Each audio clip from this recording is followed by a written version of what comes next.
Welcome to That's Inclusive, where we talk about disability and what it means to live a full life engaging in our communities. What does that look like, and how can we work together to make our world a more inclusive place? You're here today with Isadora Rodriguez Legendre.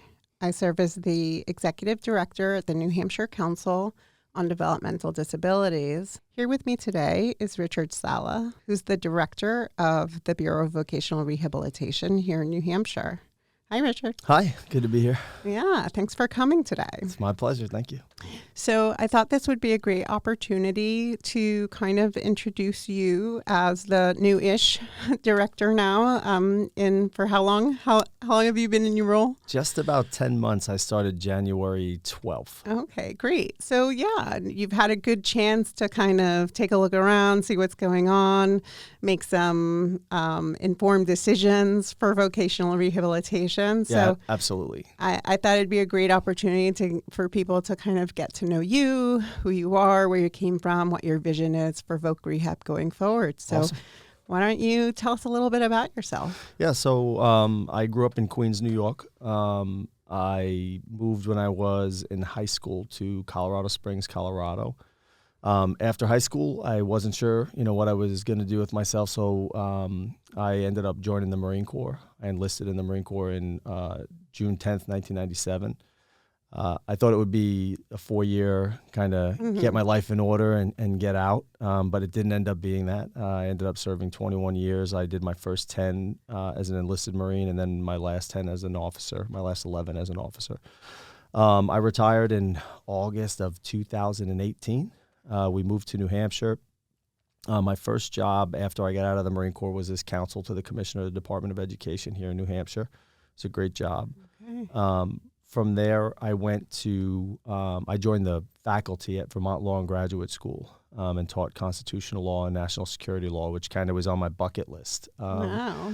And enjoyed that, did that for about 5 years. Kind of in that period, I served on the State Board of Education and then joined as the Director of Vocational Rehabilitation in January.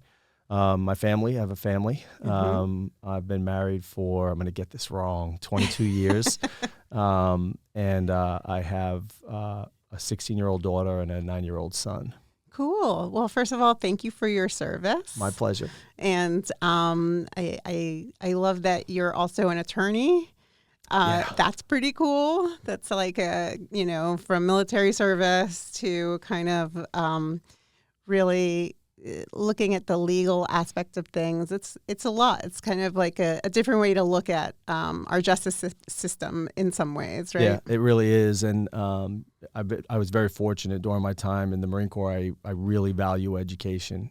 So every opportunity that I had, I tried to improve, myself through education. And in 2010, I was selected for the JAG program. So I'd been an infantry officer before that and then became a JAG and then did that until I retired. So that's so cool.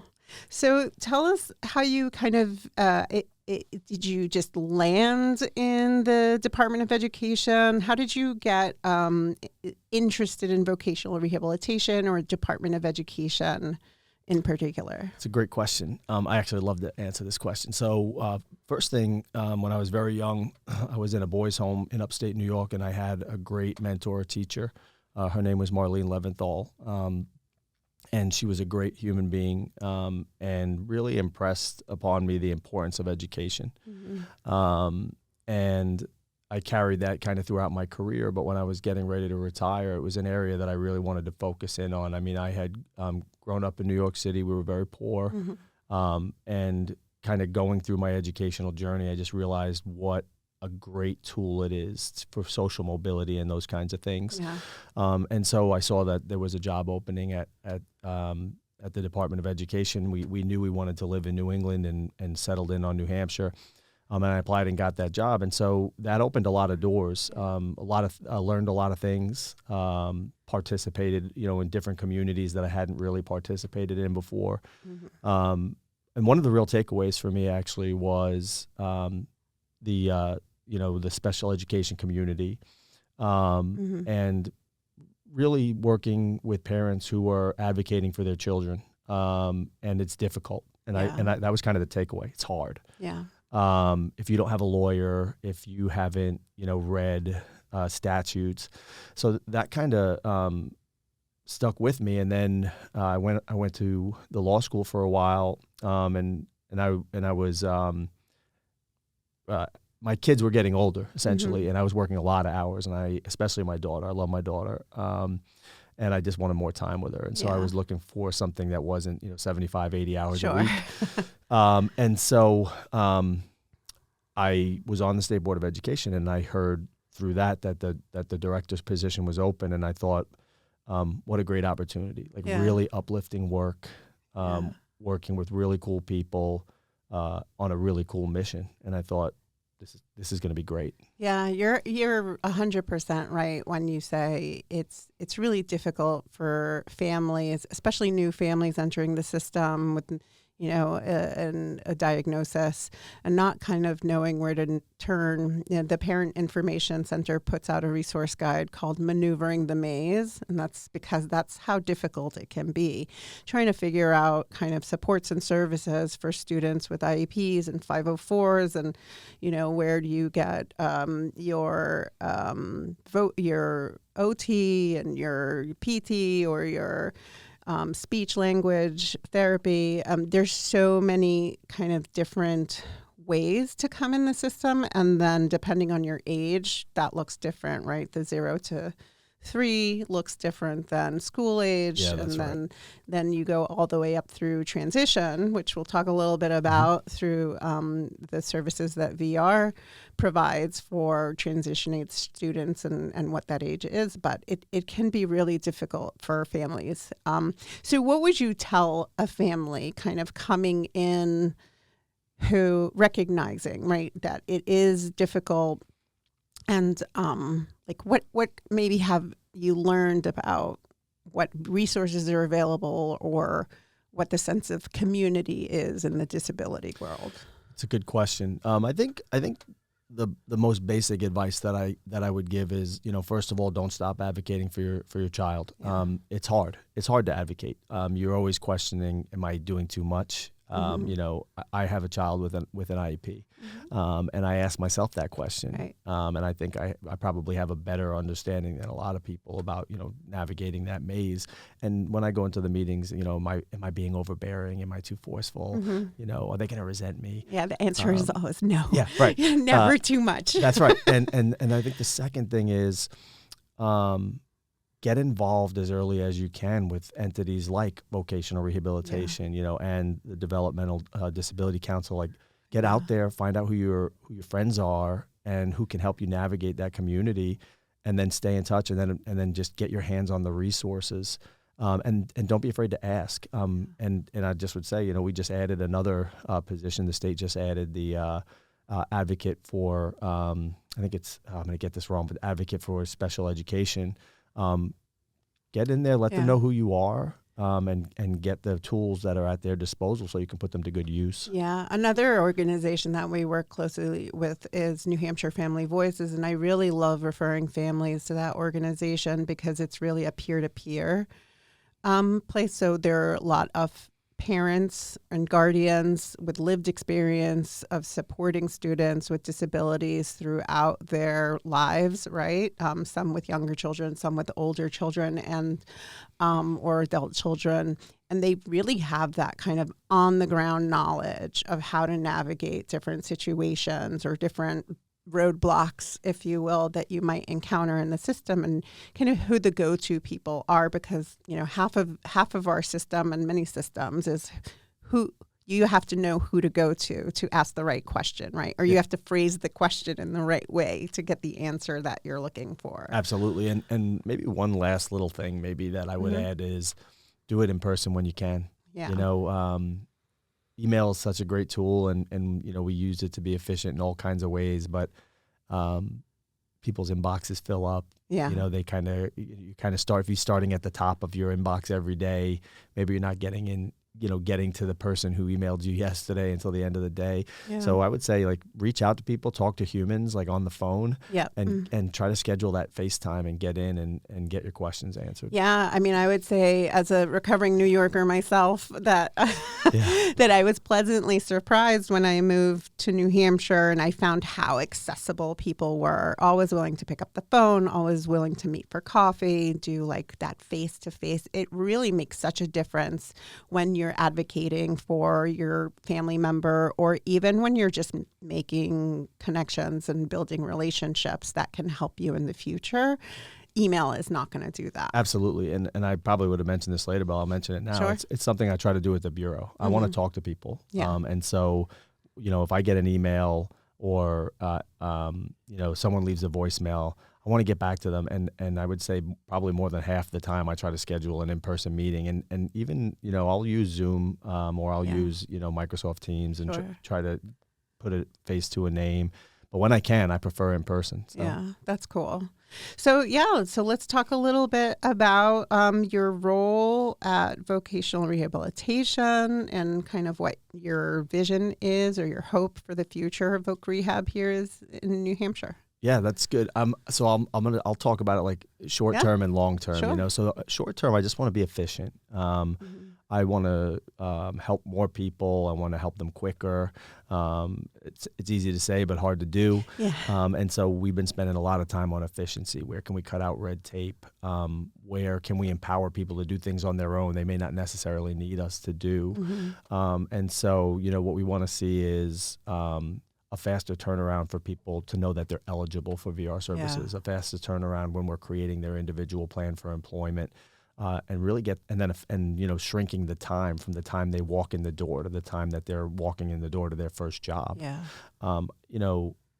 We help some people for a short span of time, some people for a long span of time, I think, but the goal really is you don't need us anymore. Right. That's a pat on our back, Right. when you're like, thanks guys, appreciate the help, I'm gone now.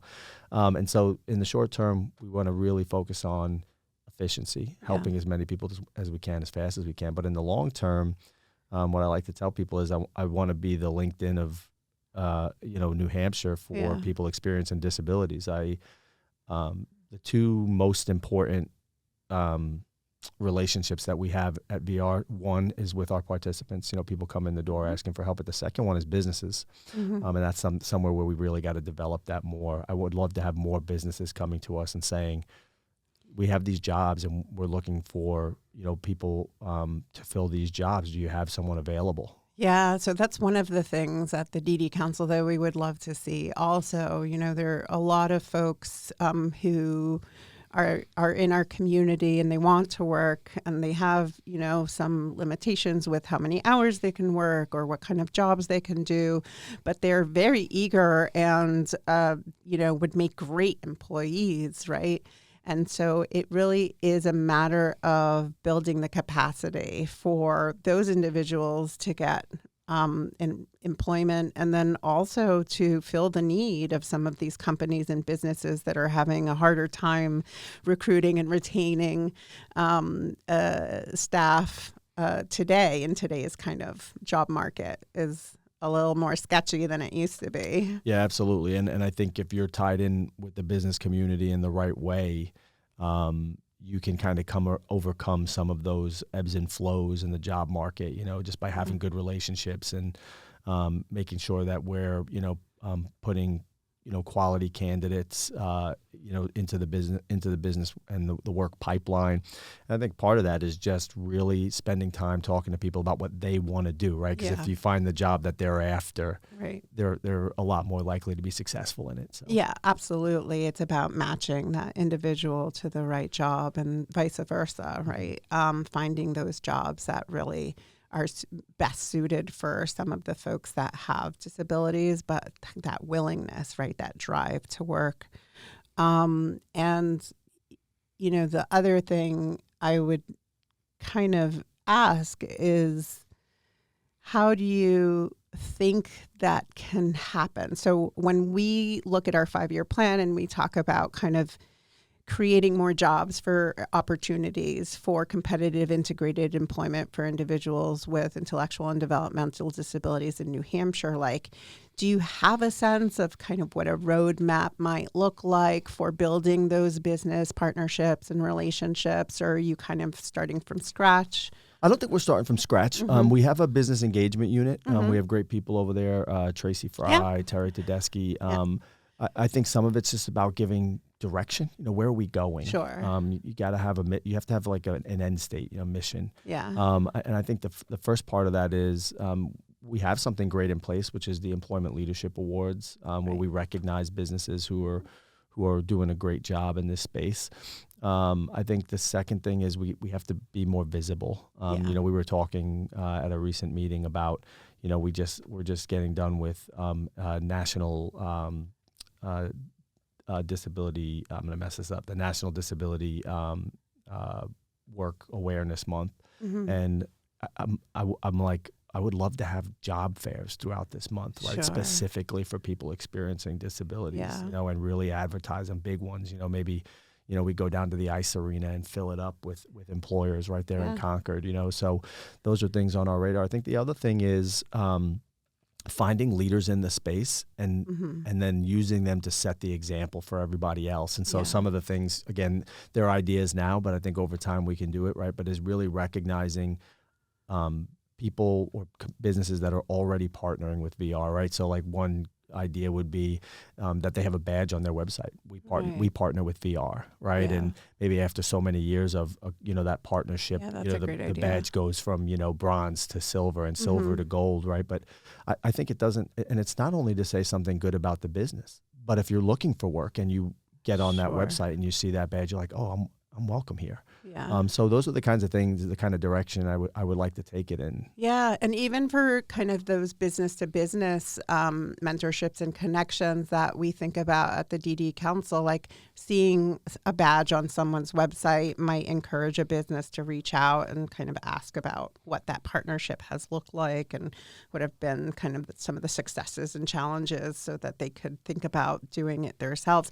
One of the things I wanted to thank you for is having a presence at the DEI from Talk to Action event that we sponsored with New Hampshire Business Review, really reaching out to a network of employers who may not have heard of kind of this untapped pool of human resources that is the disability community, and really having a presentation that helps dispel some of the kind of assumptions that people have made, and also really provides information about resources and tools and supports that are available to businesses who want to hire people with disabilities, or who are willing to try it out on a small scale and see how it goes. Absolutely. I mean, it's, I think a big part of the business engagement unit's job is myth busting. Yeah. And then, when we're successful, we got to share that story. Yeah. I think the other thing I love to do is when we're already working, with a partner, for example, we have a great internship program with CVS. Well, that gives me the opportunity to go out to other, pharmacies and say, why aren't you doing something like this? Don't you want to be a part of this? Yeah. Or, you go to an event. I was at an event recently. I won't tell you who, but there was a branch of service there. One of the branches of service was attending the event. And I said to them, I was like, thanks for being here. And I'm going to go to all the other branches and say, how come you didn't have somebody here, right? So, looking for the opportunities. And I think the last thing that's really important that you kind of alluded to is you got to be visible in the community. You got to get out of the office. And I try to really spend time outside of the office, or even when I have to take a meeting. I tell people all the time, you don't have to come to me. I'll come to you. I want to see where you work. I want to, be out there. So yeah. So part of what VR does is work with transition age youth. So can you talk a little bit about, what the age span is for that, what those supports and services look like, and how people can kind of get connected? Okay. So I'm not going to talk about age right now because I can't remember off the top of my head, and I apologize. It's a big bureau, a lot of numbers floating around up there, but our administrator, Joy, partners with lots of different programs out there to work on the PREETs, the pre-employment transition services for young people. We're always trying to grow. We're always trying to grow those programs. I think the biggest thing we have to do in that space to improve what we're doing is be in the schools. Yeah. You got to get to more schools and create good partnerships, so that the school knows, we can have VR come and do this presentation. We've been doing these level up events, where we're bringing high school students in to either look at what their opportunities are in college. Maybe that's for them. But other ones are just job fairs. We had a great job fair at NHTI. I was so surprised at how large it was. I just didn't realize it was my first one, and so many vendors there. I mean, so many employers there. Everything from like USPS and the shipyard to there was a salsa company there. I can't think of the name of it off the top. I think it's Mike's. Hopefully I don't get it wrong. Yeah. But just so many different people there looking, realizing that we have a great, we have a great pool of candidates for employment, and they can take advantage of that. So getting young people to do that. And I think the key to it is partnering with schools and schools knowing that we're a good partner. Yeah, I would agree with that. I think a lot of families, are thinking about employment for their youth and young adults a lot earlier these days, and right around 14, they're told that they should start working towards kind of thinking about transition and transition services and what will that look like. And I won't get into kind of the Department of Education overall, which I still think kind of silos individuals with disabilities into certain tracks that may not expose them to all of the available opportunities beyond high school.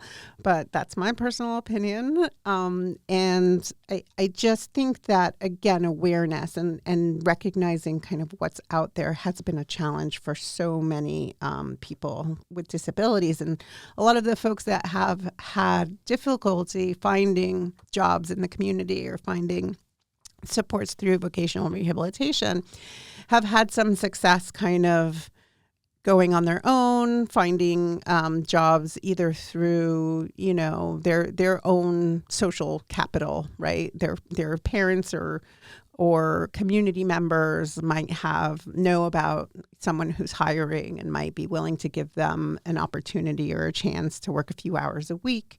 As a young person, as a lot of young people do, right? And you get jobs like slinging ice cream or, delivering newspapers. And so I want to recognize that it's important to look outside of kind of traditional employment spaces. Absolutely. And one of the ways that we've seen younger people think about that is through kind of entrepreneurship and supporting people kind of starting their own, finding their passion and figuring out what kind of work they could do.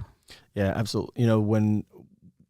One example, we do a lot of work with GSIL. So we have the Earn and Learn program, we have the Impact program. Yep.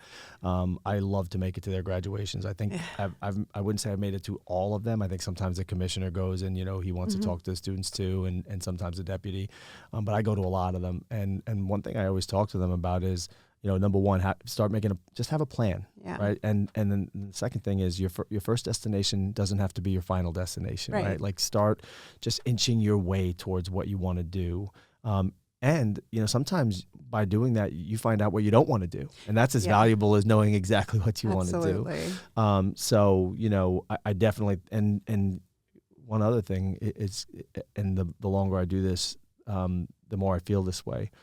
It's not unique to people experiencing disabilities that you can't, you're not getting the full picture of work. Not everybody has to go to college. I have this conversation with my own kids. My son will say to me, "Do I have to go to college?" No, you don't have to go to college to be successful. There's other ways to be successful. You could be an electrician and be successful. You can be a carpenter and be successful. What you want to do is find work that doesn't feel like work so that, you enjoy yourself. So Right. I mean, I think you're absolutely right. It's a kind of a life experience that thank goodness we don't end up staying in the same job that we first got. Yeah, Our absolutely. first jobs, Yeah. right, are usually not the ones we want to build a career out of. And I think you mentioned entrepreneurship, and so I'll just briefly say, we do help people Yeah. who want to go on that self-employment track. I would encourage, just so everybody knows, if you go to the vocational rehabilitation website, we have our policy handbooks right there for people to see, Yeah. and you can open it up. It's a PDF, and you can search self-employment and just kind of read through like what do they look for in self-employment. But we do help people with self-employment. We try to help people develop business plans and those kinds of things. We put some things in place to try to make sure that we get off to a good start. But we love entrepreneurship in the United States, so it's part of our it's part of our package when we get somebody in the door. American dream, right? That's right. Yeah. Yeah. So, I want to start to kind of wind down a little bit, but I want to give you an opportunity to kind of talk about what you feel have been some of your accomplishments so far, and, what have been some of the challenges that you faced in implementing just, doing things differently or improving services. Yeah. I'll start. I'm trying to think about challenges. It's good. I mean, there have been plenty. First of all, it's a large bureau. Yeah. So like getting your hands around everything and meeting all the different communities. Working. You have with a lot of offices too, right? Absolutely. So we have regional offices all around the state. If I miss one, someone's going to get mad at me, right? But Berlin, Portsmouth, Keene, Concord, Manchester, Nashua, and so and then different communities. The blind and visually impaired, the deaf or hard of hearing, and I really have spent the last 10 months trying to meet people in every community, and so I don't want to be too hard on the bureau, but some people that I've talked to along the way, they kind of had stopped engaging. They felt like maybe they had maxed out their expectations of the bureau. And so I've been going around and telling people like, try again. Like, let's see what else we can do. I bet we could do more. And so just kind of breaking through that ceiling can be a little challenging, but I'll say that the vibe feels great. I've been meeting with so many people. I feel like people think, change in leadership, new opportunity to try things. Maybe you had something you wanted to work on in the past and it got kind of overlooked, and this is an opportunity to come back and say it again. One example of that, and I'll use this as one of the successes that I think we've had in the last 10 months. When I got here, the Bureau had been trying to buy a high-tech van to help train people to drive. And it kind of had hit several obstacles. I got here and the commissioner's like, find a way to get this van. And it was hard. There's some bureaucracy. You have to wade through some red tape for sure. But we purchased that van last month, and that's phase one, and now we just have to find like who's going to use it to train people. So that to me was a huge win, And when I go around and talk to people who are looking for mobility solutions, they're stoked. Yeah, no, that's great. That's a great example of, kind of the optimism that I have certainly in a newer, fresher kind of VR in New Hampshire. And I think a lot of that has been you really taking the time to listen to people and kind of hear what their experiences have been with like no judgment, and then just kind of chipping away at a plan to really improve those experiences. I think, I definitely have seen some improvement. I'm hopeful to see a lot more in the future. One of the ways we would love to support VR in kind of moving forward and moving towards having more successful outcomes. Is there any way or anything that you can think of that we can support VR in that way to be able to do that?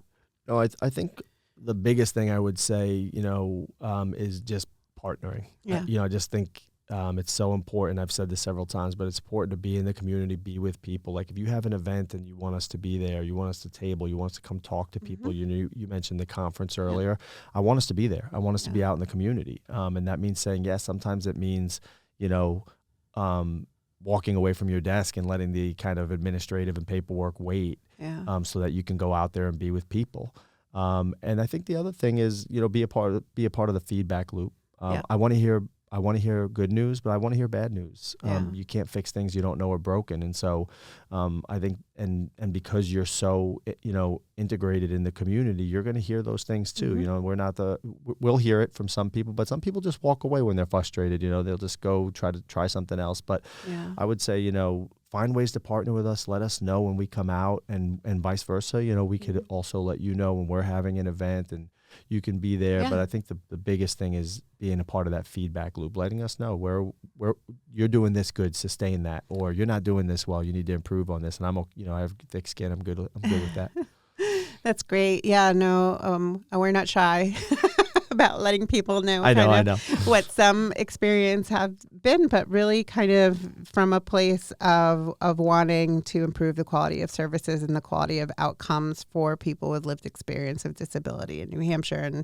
And I get the sense you have that same vision and mission. And so I really appreciate your, this opportunity to talk about partnerships and to talk about, if you had a bad experience, try again, right?